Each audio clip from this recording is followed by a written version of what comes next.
의정부 캠프 레드클라우드와 캠프 스탠리 두 곳에서 발암물질인 과불화 화합물이 기준치 이상 검출됐습니다. 시간이 갈수록 오염 농도가 높아져 지하수까지 오염시켰을 가능성마저 나옵니다.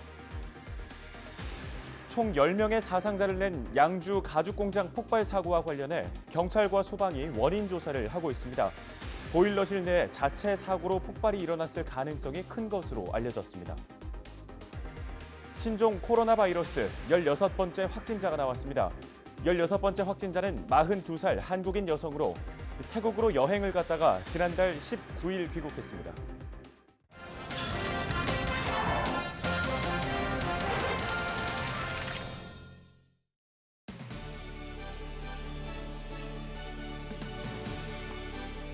시청자 여러분 안녕하십니까? 헬로티비 뉴스 시작합니다. 저희 나라 방송은 지난 2018년 의정부에 있는 미군 기지 두 곳에서 기준치 이상의 발암물질이 검출됐다는 소식을 전해드렸습니다. 과불화 화합물이라는 물질이었는데 지난 2017년 미 국방부가 자체 조사한 보고서를 인용해서 보도했습니다. 당시 환경부는 미군 측에 기지 정화를 요청했다고 했는데요. 정화 작업은 이루어지지 않았고 이 사이 오염도는 더욱 심각해졌습니다. 지하수까지 오염됐을 가능성마저 나옵니다. 이지훈 기자가 취재했습니다. 의정부 주둔 미군 기지 두 곳에서 유해 물질로 알려진 과불화 화합물이 기준치의 5배 넘게 검출됐습니다. 문제가 된 의정부 미군 기지는 캠프 레드클라우드와 캠프 스탠리입니다. 두 곳 모두 현재 병력이 모두 철수한 상태입니다. 지난 2017년 미 국방부 보고서가 밝힌 이들 기지의 과불화 화합물 수치입니다. 캠프 레드클라우드는 381ppm, 미국 환경보호청 기준치보다 5배 이상 초과한 수치입니다. 캠프 스탠리는 169ppt로 역시 기준치 초과입니다. 과불화 화합물은 방수 소재나 소화 용액 등에 사용되는 물질로 체내에 들어오면 잘 분해되지 않고 간암이나 불임 등을 유발하는 것으로 보고됐습니다. 환경 호르몬이라든지 이런 거로 작용하기 때문에 이제 인체에 상당히 유해하죠. 그래서 보고서 같은 데 보면 암을 일으키기도 하고 기형을 유발하기도 하고 때문에 과불화 화합물은 세계적으로 사용이 금지되는 추세입니다. 문제의 심각성을 알고 있는 환경부는 2018년 3월 미군에 서한을 보내 기지 정화 요청을 했습니다. 하지만 기지 정화 작업은 이루어지지 않았고 그 사이 오염도는 더욱 심해졌습니다. 미 국방부가 2018년 3월 작성한 보고서를 보면 캠프 레드클라우드 내 과불화 화합물 수치는 기준치의 6배가 넘는 466ppt로 1년 전 조사 때보다 오염도가 22% 증가한 것을 확인할 수 있습니다. 특히 캠프 스탠리는 1년 전 조사 수치 대비 과불화 화합물 검출량이 527% 증가했습니다. 기지 내 과불화 화합물의 농도가 높아지면서 지하수를 오염시켰을 가능성도 제기됩니다. 어차피 토양에 있는 게 지하수로 가는 거기 때문에 토양이 오염되어 있다면 지하수도 오염되었을 가능성이 크죠. 경기도는 의정부 미군기지 두 곳에 지하수 관정 13곳을 대상으로 민관 합동 오염 조사를 하겠다고 밝혔습니다. 이들 지하수를 음용수로 마시고 있는 가정은 총 84세대, 350여 명에 달합니다. 경기도는 지하수 오염이 확인되면 의정부시와 협의해 즉시 사용 금지 조치를 내리겠다고 밝혔습니다. 헬로티비 뉴스 이지훈입니다. 지난달 31일 발생한 양주 광정면 가남리의 가죽 가공업체 폭발 화재 사고에 대한 합동 감식이 지난 3일 진행됐습니다. 감식에는 경찰과 소방, 국립과학수사연구원, 고용노동부, 가스안전공사 등 관계 기관들이 참여했는데요. 현재까지 보일러실 내 자체 사고로 폭발이 일어났을 가능성이 큰 것으로 파악됐습니다. 경찰 관계자는 폭발의 원인으로 보이는 보일러 재원에 대한 자료를 바탕으로 잔해물들과 비교 분석해 원인을 분석할 예정이라고 설명했습니다. 양주시가 오는 5월 15일까지를 2020년 봄철 산불 조심 기간으로 정하고 산불 예방에 나섭니다. 시는 봄철 산불 조심 기간 내 비상 근무조를 편성하고 산불 위기 경계 단계 등 기상 여건을 고려해 탄력적인 비상 대기 근무를 실시합니다. 또 산불 전문 예방 진화 대원 등 전문 인력과 장비를 투입해 산불을 조기 발견하고 산불 발생 우려 지역을 중심으로 산불 예방 활동을 진행할 계획입니다.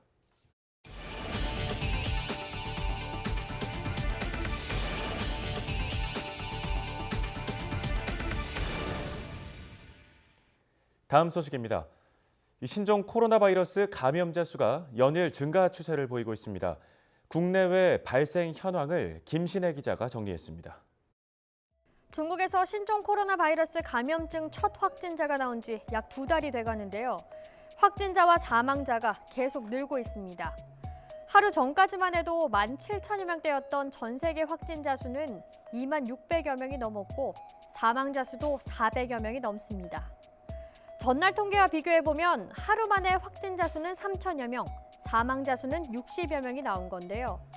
하루 사망자 수가 60명이 넘은 건 중국 국가위생건강위원회가 지난달 20일부터 공식 통계를 발표한 뒤 처음입니다. 이어서 주요 국가별 현황을 살펴보죠. 우리나라부터 볼까요? 우리나라 누적 확진자는 16명입니다. 지난 2일 15번째 확진자가 나온 뒤 하루 동안은 추가 확진자가 없었는데요. 4일 태국 여행을 다녀온 40대 한국인 여성이 확진 판정을 받았습니다. 현재 우리나라는 사망자는 없고 2번째 확진자가 완치 판정을 받았고요. 계속 상황을 지켜봐야 하는 조사 대상 유증상자는 120여 명에 달합니다. 전 세계에 이목이 집중되고 있는 중국 상황도 보겠습니다. 중국 전체 31개 성시 자치구에서는 현재까지 확진자가 2만 400여 명, 사망자가 420여 명인데요. 전 세계 확진자와 사망자의 대부분을 차지하고 있습니다. 그중 첫 번째 확진자가 나온 우한시에서는 현재까지 6,300여 명이 확진 판정을 받았고요. 300여 명이 숨졌는데요. 우한시가 속한 후베이성 전체로 보면 확진자가 13,500여 명, 사망자는 414명입니다. 중국 이외에 전 세계 곳곳에서도 확진 환자가 나오고 있어 연일 긴장의 끈을 놓을 수가 없습니다. 일본, 태국 등을 포함한 아시아 12개 나라, 독일, 프랑스, 이탈리아 등 유럽 8개 나라, 그리고 미국, 캐나다, 호주 등 전체 26개 나라에서도 확진자가 나왔는데요. 모두 150여 명입니다. 중국 본토가 아닌 곳에서 숨진 확진자도 2명 있습니다. 1일 우한 출신 중국인이 필리핀에서 숨진 데 이어 4일 홍콩에서 우한을 다녀온 30대 남성이 숨졌습니다. 이렇게 하루하루 또 하루 안에서도 시시각각 확진자와 사망자 수가 늘고 있는데요. 다행히 완치자 수도 조금씩 늘고 있습니다. 하루빨리 이 완치자 수가 확진자 수를 넘어서는 날이 오기를 기대해봅니다. 헬로티비 뉴스 김신혜입니다. 신종 코로나 바이러스 감염증 확산을 걱정해 사람이 많이 모이는 지역 행사나 강연 등이 줄줄이 취소되고 있고 지자체에서는 다중 이용 시설에 대한 방역을 강화하고 있는데요. 방역 후에는 전염을 걱정하지 않아도 되는 건지 전문가에게 들어봤습니다. 네, 지금 알려지고 있는 게 평균 잠복 기간 3일에서 7일, 그리고 저희가 방역에 적용하는 최대 잠복기가 2주 정도죠. 그러니까 그 시기에 노출되었던 분이라면 이제 환자가 좀 드러날 수 있는 때가 된 것은 맞습니다. 네, 필요한 조치죠. 다만 이제 이게 충분한 정도이냐는 좀 이견이 있는 것 같습니다. 아시다시피 지금 중국의 상황이 신종 코로나 바이러스 감염자가 후베이성에만 있지 않거든요. 다른 지역에 있는 것 자체가 문제는 아닌데요. 다른 지역에서도 지금 이 역학고리가 확인되지 않은 지역사회 전파자들이 있는 상황이라면 그 내에서 충분한 방역이 이루어지지 못하고 있을 거고 노출되어서 잠복 상태에 있거나 또는 발병의 가능성이 있는 분들이 여전히 유입될 가능성이 있다라는 점에서 이 조치만으로는 좀 충분치 않을 수 있다라는 생각이 듭니다. 네, 일단 이런 열려있는 공간, 그분들이 다녀갔던 길이나 이런 곳을 또 걸어갔다고 해서 그게 전염이 될 가능성은 없거든요. 그래서 그걸 우려하실 필요는 없을 것 같고요. 그분들이 이용하셨던 시설은 그게 확인된 직후에는 폐쇄하고 그 다음에 소독하는 작업을 거칠 겁니다. 소독이 적절하게 이루어졌을 때는 이 감염의 우려는 없기 때문에 그곳이 다시 오픈했을 때 굳이 우려를 갖고 안 가거나 그러실 필요는 없을 것 같습니다. 이게 환경에 따라 너무너무 달라요. 바이러스의 종류에 따라서도 다르고요. 노출되어서 있는 바이러스의 양이 아주 많고 이 바이러스가 오래 생존할 수 있는 온도나 습도의 환경 그리고 이 노출된 면이 적절하면 꽤 오랜 기간 동안 머물러 있을 수도 있지만 일반적인 환경에서 호흡기를 통해서 노출되었던 바이러스가 그런 상태에서 존재하기가 어렵거든요. 그래서 대개는 수시간 내지 수일 내에 아무런 방역 조치를 하지 않아도 더 이상 증식할 수 있는 능력을 잃어버릴 거라고 봐요. 그런데 이제 방역을 하잖아요. 소독을 하기 때문에 그러면 전염 가능한 것들이 남아있을 거라는 우려를 굳이 갖지는 않아도 될 거라는 거죠. 이 바이러스는 세포 내로 들어가서 그 세포의 이 대사나 증식할 수 있는 이것들을 활용해서 그 안에서 증식을 하는 거예요. 일반적으로 호흡기 바이러스 감염증들이 가을, 겨울, 봄철에 많습니다. 이 시기는 춥고 건조하기 때문에 체온보다 약간 낮은 온도가 형성되는 상기도 이런 곳에서 오히려 바이러스가 세포 내로 들어갔을 때 증식하기가 더 좋아지고요. 사람들이 바깥 활동을 삼가하게 되죠. 집에만 있지 않고 대개는 이제 모여있는 실내에서 활동을 하게 될 텐데 그러면 이제 모여있는 상황이 많아지니까 바이러스가 쉽게 전파될 수 있는 상황이 생기는 거죠. 사실 지금 신종 코로나 바이러스의 발병의 처음 시작이 계절적으로 여름이었으면 어땠을까 이제 이런 추정도 해보거든요. 만약에 그러면 지금보다는 확산의 속도가 좀 늦지 않았을까 이제 이런 생각도 해요. 지역의 이슈 현장을 찾아가 보는 온라인 콘텐츠 뉴스토리 시간입니다. 이번 시간에는 신종 코로나 바이러스 확산으로 걷잡을 수 없이 퍼지고 있는 각종 루머의 진실을 살펴봅니다. 저 사람 바이러스 걸린 거 아니야? 그런 생각이 많이 드니까 너무 무서워요. 불안함이 좀 크긴 하죠. 경각심을 넘어선 공포심에 떨게 만들었지 않았을까 싶어서. 2019년 12월 1일 중국 후베이성 우한시에서 발견돼 12월 12일 최초 보고된 급성 호흡기 증후군 신종 코로나 바이러스 감염증. 중국 최대 명절인 춘절을 전후로 감염자가 10배 이상 급증하면서 우한시 도시 기능을 완전히 마비시키는 등 사태가 심각해지고 있습니다. 너무나 삽시간이라 이름을 지을 시간조차 없어 우한 폐렴이라고 불렸던 이 감염증은 이제 중국을 넘어 해외까지 퍼지면서 전 세계를 불안에 빠뜨리고 있습니다. 이 와중에 각종 루머들과 가짜 뉴스들도 바이러스처럼 확산되고 있습니다. 국내에서는 29일 동대구역 앞에서 유튜버로 보이는 무리가 방진복을 입고 감염자로 위장한 사람을 잡으러 다니는 몰래카메라를 찍어 경찰이 출동했고, 영국 유명 언론사는 중국 사람들이 박쥐를 먹는다며 한 영상을 트위터에 올렸는데 알고 보니 중국 여행 블로거가 남태평양 섬국가 팔라우의 전통 음식을 먹는 모습이었습니다. 이 밖에도 손 소독제와 마스크 품귀 현상, 지역 내 차이나타운과 지역 관광지 침체 등 신종 코로나 바이러스로 인한 후폭풍이 계속되고 있습니다. 2003년 중증 급성 호흡기 증후군 일명 사스가 창궐할 당시 중국을 포함한 전 세계에서 700여 명이 사망했지만 한국은 단 3명만 감염됐습니다.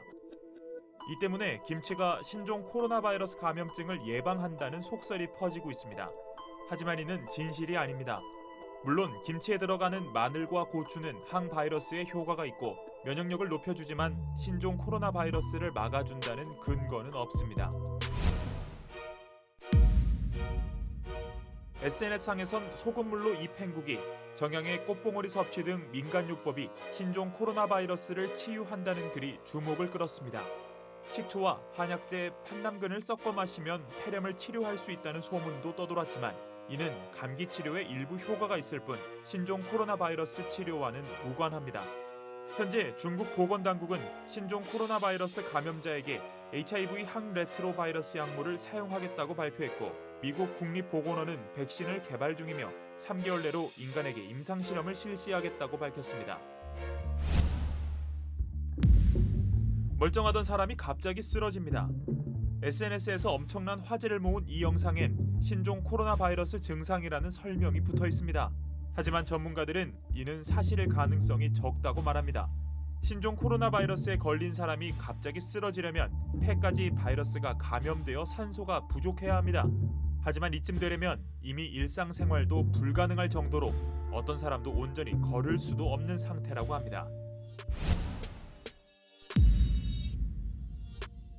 눈만 마주친다고 신종 코로나 바이러스가 전염되진 않습니다. 다만 각막을 통해서도 전염될 수는 있습니다. 감염자가 기침을 하게 되면 미세 물방울이 날아가 1에서 2m 이내 사람의 코나 입의 점막, 눈의 각막을 통해 침투할 수 있기 때문입니다. 고려대학교 구로병원 감염내과 김우주 교수는 피부를 통해선 바이러스가 들어가지는 않는다. 눈과 코, 입에 있는 점막이 약한 부분이고 눈 안쪽의 점막을 통해서 침투가 가능하다고 말했지만 눈을 바라보기만 해도 옮을 수 있다는 등의 소문은 말도 안 되는 루머라고 일축했습니다. 손 씻기, 손 세정제를 사용해도 소용없다는 말은 거짓입니다. 알코올이 70% 정도 포함된 손 세정제로 바이러스는 죽습니다. 또 흐르는 물에 비누로 30초 이상 손을 씻는 것이 가장 효과적입니다.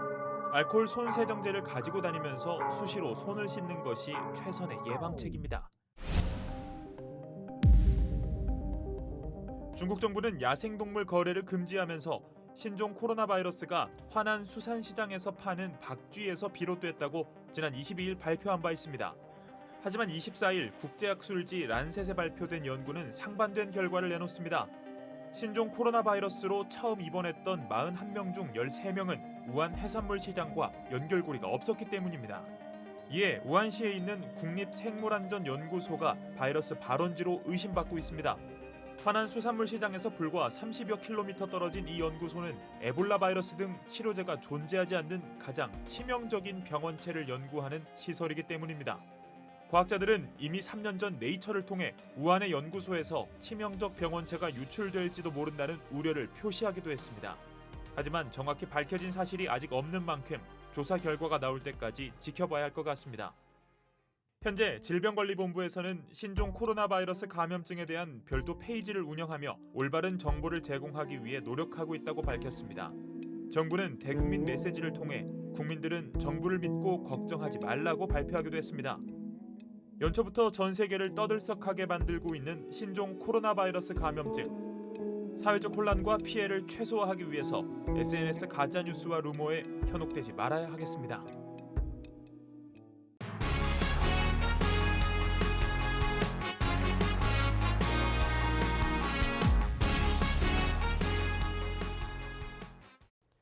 신종 코로나 바이러스 확산으로 마스크 수요가 늘어나면서 불량 마스크 유통이 우려됨에 따라 경기도 특사경이 집중 수사에 나섭니다.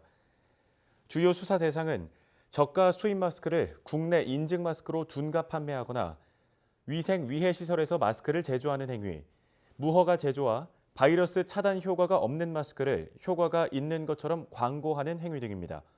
이를 위해 경기도는 11개 수사센터에 100여 명을 투입해 도내 80개 마스크 제조업체와 온라인 쇼핑몰에 대한 수사를 벌일 계획입니다. 불량 마스크를 제조 판매할 경우 5년 이하의 징역이나 5천만 원 이하의 벌금에 처해집니다. 경기도의 대학생 학자금 대출 이자 지원 사업에 접수하는 재학생들과 졸업생들이 눈에 띄게 늘었습니다. 경기도는 2019년 하반기 경기도 대학생 학자금 대출 이자 지원 사업 접수 결과 24,919명이 신청해 지난해의 114%를 기록했다고 밝혔습니다. 신청자별로 보면 대학생이 14,818명이었고 대학원생 3,608명, 졸업 후 미취업 청년이 6,493명이었습니다. 끝으로 날씨 정보입니다. 절기상 입춘인 화요일부터 기온이 떨어지기 시작했는데요. 수요일에는 기온이 더 낮아져 영하 12도까지 떨어지겠습니다. 낮에도 영하 3도로 쌀쌀하겠습니다. 면역질환 관리에 주의하시기 바랍니다. 경기 북부 주간 날씨입니다. 이번 한 주는 내내 추울 것으로 보입니다. 금요일까지는 영하 10도를 밑도는 강추위가 예상되고요. 주말에는 기온이 조금 오르겠습니다.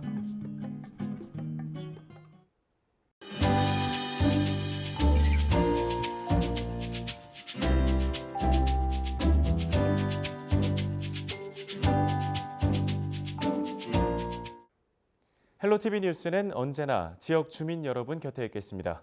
시청해주신 여러분 고맙습니다.